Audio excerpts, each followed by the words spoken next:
Innal hamdalillah nahmaduhu wa nasta'inuhu wa nastaghfiruhu wa na'udzu billahi min syururi anfusina wa min sayyiati a'malina.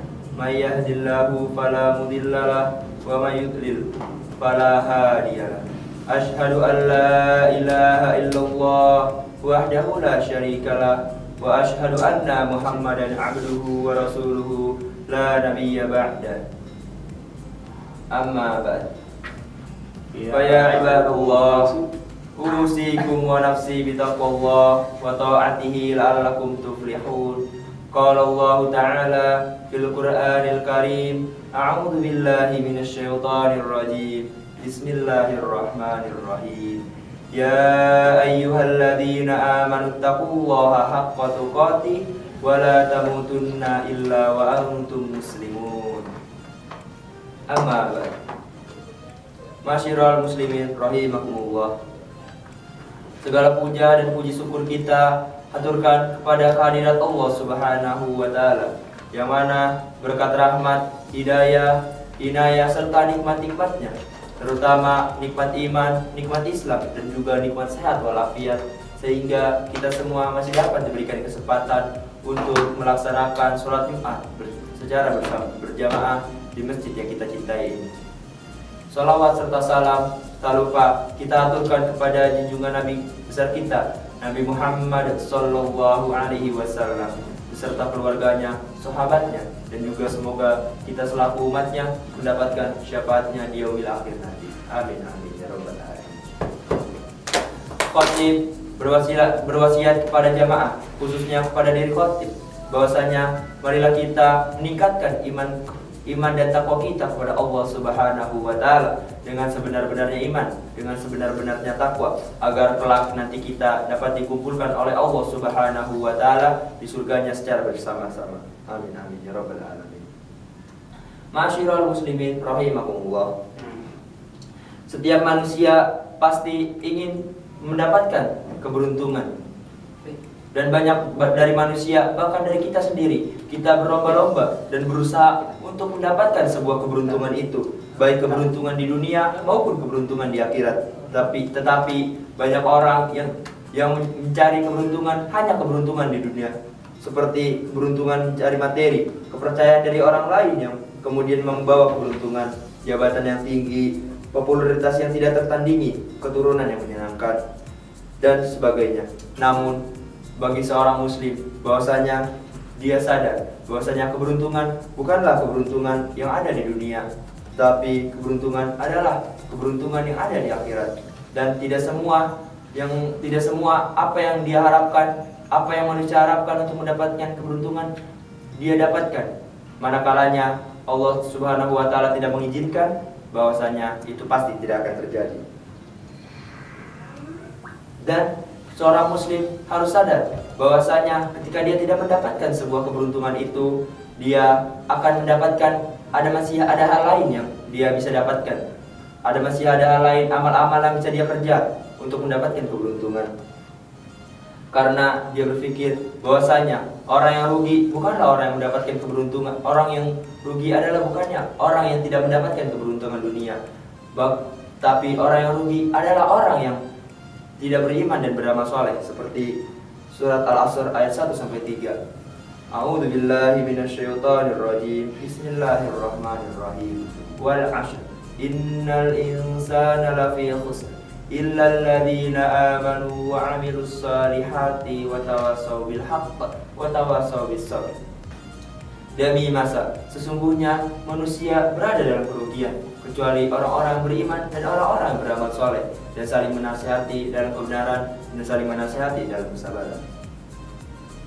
Oleh karena itu, sudah sepatutnya bagi kita untuk senantiasa kita mengejar apa yang diridhai oleh Allah Subhanahu wa taala, bukan mengejar apa yang diridhai diri kita sendiri. Karena bahwasanya kita sebagai seorang muslim, kita adalah tujuan kita ridha Allah dan juga surganya Allah Subhanahu wa taala. Oleh sebab itu, Nabi Muhammad sallallahu alaihi wasallam menjelaskan kepada kita semua bahwasanya resep-resep agar kita ketika kita tidak mendapatkan kebahagiaan dunia, maka kita tidak akan merasa rugi ketika kita mempunyai rasa-rasa tersebut. Nabi Muhammad SAW bersabda, "Arba'un idza kunna fika fala 'alaika ma fattaka min dunya. Sidqul hadith, hifdzul amanah, husnul khuluq, iffatu amin." 4 perkara apabila keempatnya ada padamu, maka tidak merugikan engkau dari apa yang tidak engkau peroleh dari dunia, yaitu benar dalam berbicara, menjaga amanah, akhlak yang baik, dan tidak serakah dalam makanan.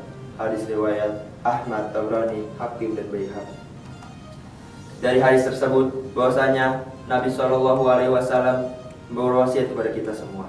Kita harus memegang keempat perkara tersebut agar sekiranya kita hidup di dunia ini, ketika kita tidak mendapatkan apa-apa yang kita inginkan di dunia ini, ketika kita sudah mempunyai 4 perkara itu, maka kita tidak akan merasa rugi hidup di dunia ini. Pertama adalah benar dalam berbicara, karena benar dalam berbicara adalah salah satu ciri orang beriman. Karena itu sudah sepatutnya bagi kita semua, maupun dari kalangan anak kecil sampai kalangan dewasa, bahwasanya benar dalam berbicara adalah sesuatu fondasi bagi diri seorang. Karena Rasulullah SAW bersabda, Man yadmanu li ma baina lahihi wa ma baina rijlaihi admanu lahu al-jannah. Barang siapa yang memberi jaminan kepadaku untuk memelihara di antara rahangnya atau mulutnya dan di antara kedua pahanya atau kemaluannya, niscaya aku menjamin baginya surga. Hadis riwayat Bukhari. Masyiral muslimin rahimakumullah.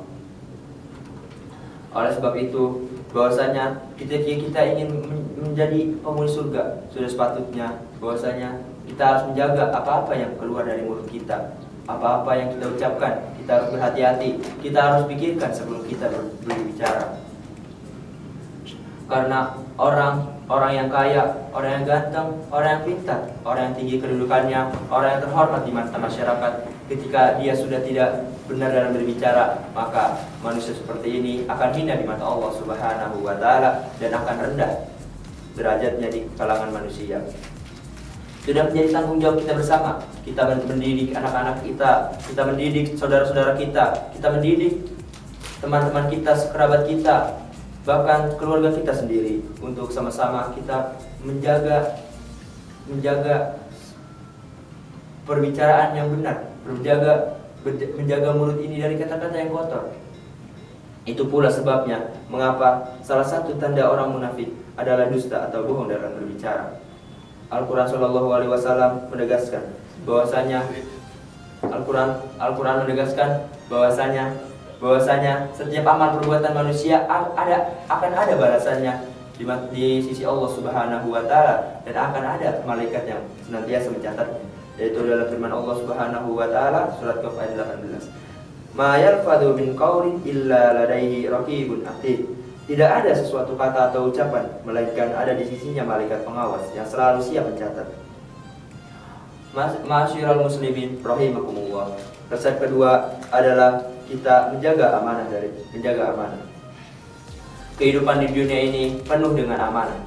Baik itu amanah dari Allah Subhanahu wa Ta'ala maupun amanah dari rekan-rekan kita, amanah dari orang tua kita, amanah dari bos kita, amanah dari anak kita. Dan Allah Subhanahu wa Ta'ala sudah memberikan amanah kepada kita sejak kita lahir, yaitu jasmani yang sehat, ilmu yang luas, kedudukan yang tinggi. Apabila amanah dari Allah Subhanahu wa Ta'ala ini kita telah dikasih oleh Allah Subhanahu wa Ta'ala dengan cuma-cuma, maka kita wajib menjaga amanah itu. Dan Allah Subhanahu wa Ta'ala sudah pasti 24 jam memberikan amanah kepada kita. Akan tetapi kita bagaimana caranya untuk menjalankan amanah Allah Subhanahu wa Ta'ala itu? Manakala seseorang tidak memiliki sifat amanah, keimanan dianggap tidak ada dalam dirinya, seperti sabda Nabi Muhammad SAW, la imana liman la amanata lahu wa la dina liman la ahda lahu. Tidak beriman orang yang tidak memegang amanah, dan tidak ada agama orang yang tidak menepati. Hadis riwayat Ahmad. Dengan demikian, manakala kita punya harta, kita kita diamanatkan oleh Allah Subhanahu wa taala untuk senantiasa sedekah, untuk senantiasa mengamalkannya di jalan Allah Subhanahu wa taala, tidak untuk bermaksiat kepada Allah Subhanahu wa taala.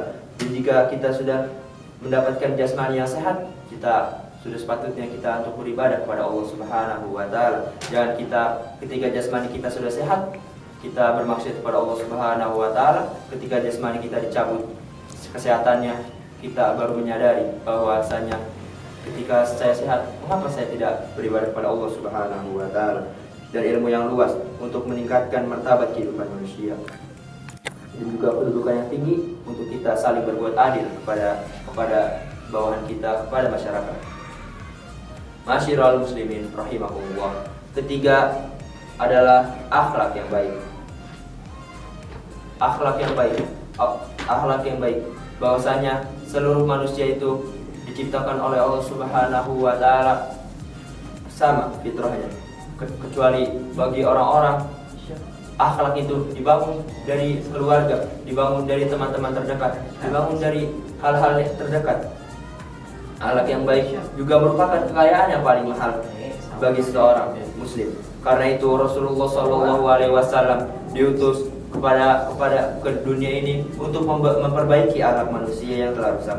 Itu pula sebabnya manakala orang tua mendirikan akhlak anak-anak yang baik, itu lebih baik daripada memberikan materi-materi berupa uang, materi-materi berupa hal-hal yang fana. Karena Rasulullah SAW bersabda, "Manahala walidun waladan min nahlin afdala min adabin hasanin." Tidak ada pemberian yang diberikan oleh orang tua kepada anaknya yang lebih baik daripada pendidikan adab yang baik. Hadis riwayat Tirmizi.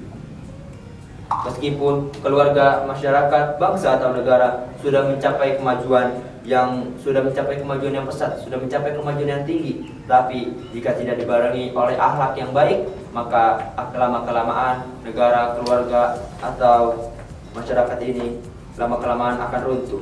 Seorang ulama Syaiqi Bai berkata, sesuatu akan tegak apabila baik akhlaknya. Bila akhlaknya hancur, maka hancurlah bangsa itu. Masyiral muslimin rahimahullah. Yang keempat, agar kita menjadi orang yang beruntung adalah kita tidak serakah dalam makanan. Tidak serakah dalam makanan, tidak serakah dalam harta atau materi.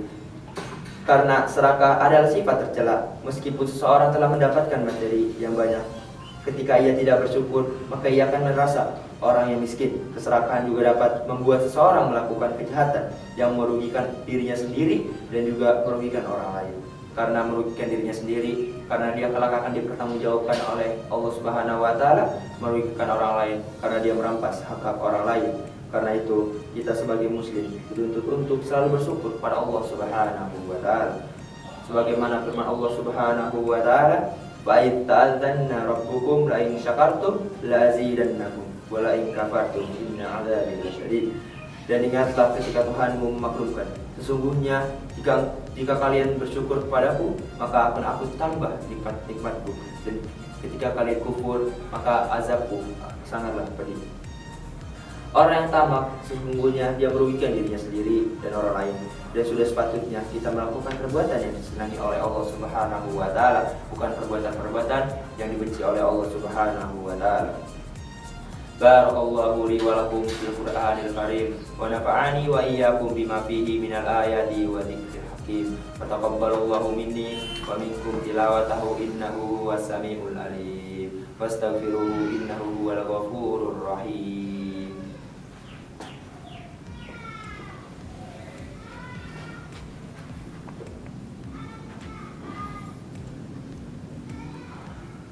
Alhamdulillahilladzi an'amna bi ni'matil iman wal ihsan wal iman wa hiya a'dhamun ni'am.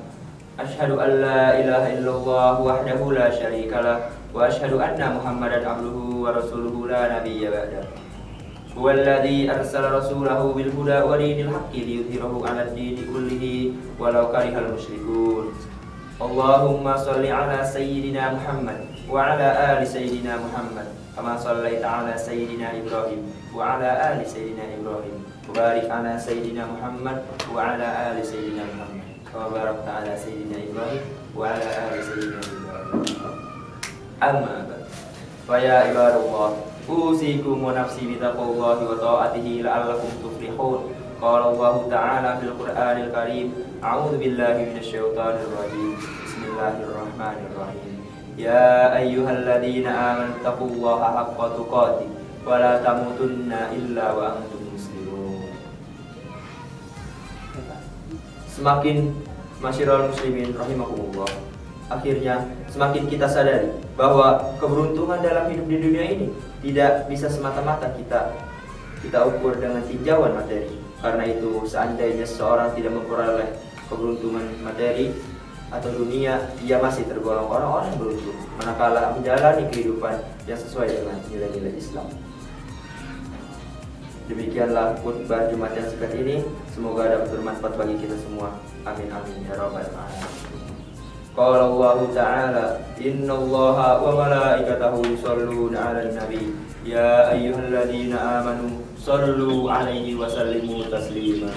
Allahumma shalli 'ala sayyidina Muhammad wa 'ala ali sayyidina Muhammad kama shallaita 'ala sayyidina Ibrahim wa 'ala ali sayyidina Ibrahim wa barik 'ala sayyidina Muhammad wa 'ala ali sayyidina Muhammad kama barakta 'ala sayyidina Ibrahim wa 'ala ali sayyidina Ibrahim. Allahumma ighfir lil muslimina wal muslimat wal mu'minina wal mu'minat al ahya'i minhum wal amwat innaka sami'un qaribun mujibud da'wat ya qadiyal hajat. Rabbana atina fid dunya hasanah wa fil akhirati hasanah wa qina adzabannar. Ibadallah, innallaha ya'muru bil 'adli wal ihsan wa ita'i dzil qurba wa yanha 'anil fahsya'i wal munkar wal baghi ya'idzukum la'allakum tadhakkarun wa la dzikrullahi akbar. Innash